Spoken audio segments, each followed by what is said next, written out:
Sawadee krap! Greetings from Thailand.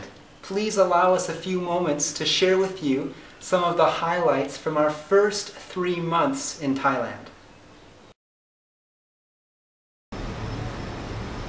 Living in another culture definitely has its challenges. There are times when not understanding how things work can cause a great deal of confusion.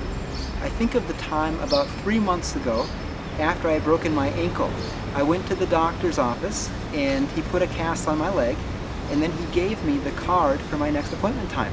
Well, the card said that my appointment was on 3/1/2013. So I'm thinking March 1st, 2013. I thought it was kind of odd that I wouldn't have to go back for 2 months, but I didn't think anything of it. Well, a couple of weeks later, one of my crutches broke, so I had to call the doctor, and when I talked to one of the nurses, she told me that I had missed an appointment. And I said, how could that be? My appointment isn't until March. And she said, no, it was on January 3rd.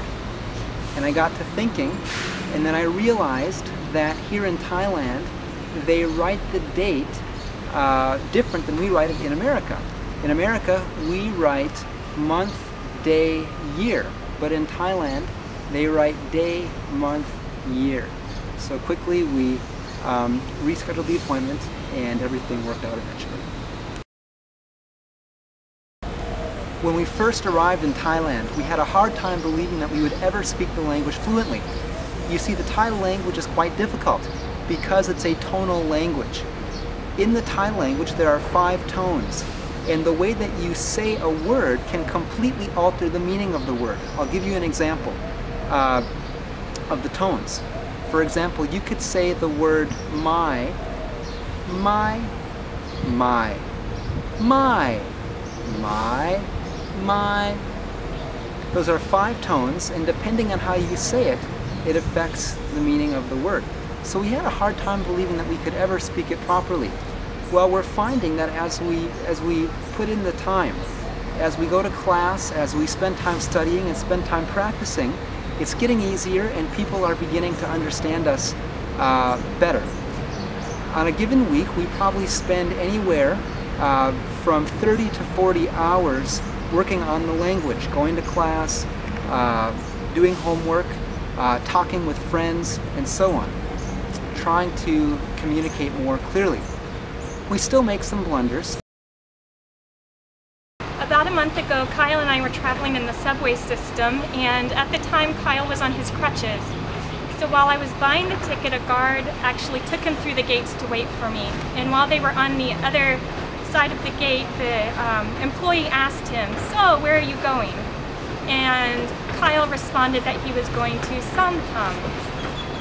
The worker just kind of looked at him quizzically, wondering what he meant, and all of a sudden he's like, "Oh, you mean you're going to Samyan."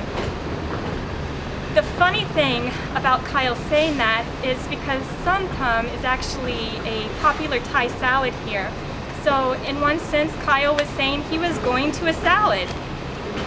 As we thought about it, we started laughing because it would be like someone in America, a foreigner, coming and saying that they were going to go to Green Bean, Wisconsin. I think of my visit to the market only a week ago. I had purchased some fruit, and as I was leaving the vendor, I tried to practice my Thai by saying thank you. So I said, "Sawadee krap." Well, I noticed that she kind of smiled and looked at the lady behind me, and as I was walking away, I realized that I didn't say the right word. You see, in Thai, the word for thank you is "Khop kun krap." And what I said was "Sawadee krap." I thought I was saying thank you very much, but what I was really saying was hello very much.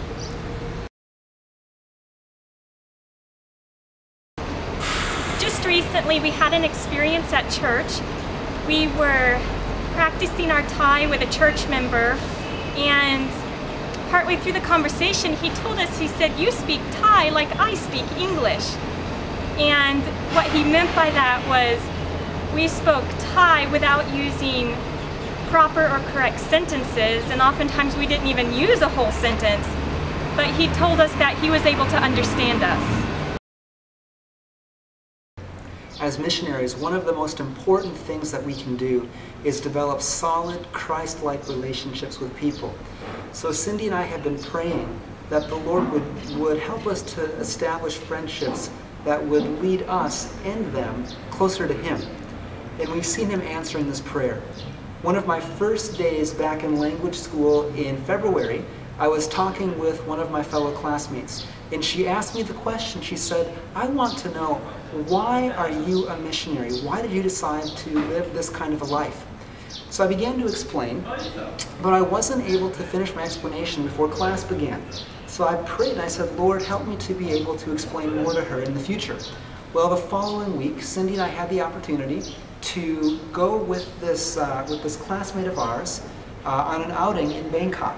And on the way back from the outing, we were talking with her, and she shared with us that growing up, she attended church with her father every Sunday in Taiwan. But she no longer attends church anymore. And we were continuing to talk, and she shared with me that she enjoys studying different philosophies. And I asked her the question, I said, "Do you ever study the Bible?" And she said, "Well, not really, because no one has ever showed me how." So I figured that was my open door. So I asked her, I said, "Would you like to study the Bible with us?" And she said yes. And to make a long story short, for the past 3 weeks, we have been studying, Cindi and I, with this classmate of ours, and we are really seeing the Holy Spirit working on her heart. And we would ask that you continue to pray for our classmate as well as the other people that we develop friendships with. A number of weeks ago, while I was at school, one of my classmates came and asked me why Kyle and I were here in Thailand.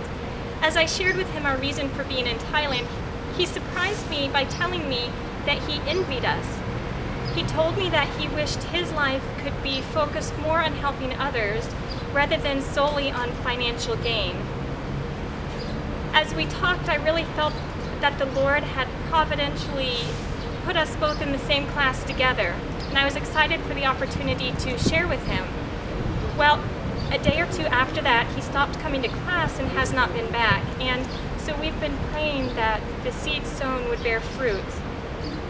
I was excited the other day when I found out one of my classmates actually had his email, and so I am prayerfully planning to contact him. We plan to be in Bangkok for another year. Our goal is to be in the city of Khon Kaen by the middle of 2014.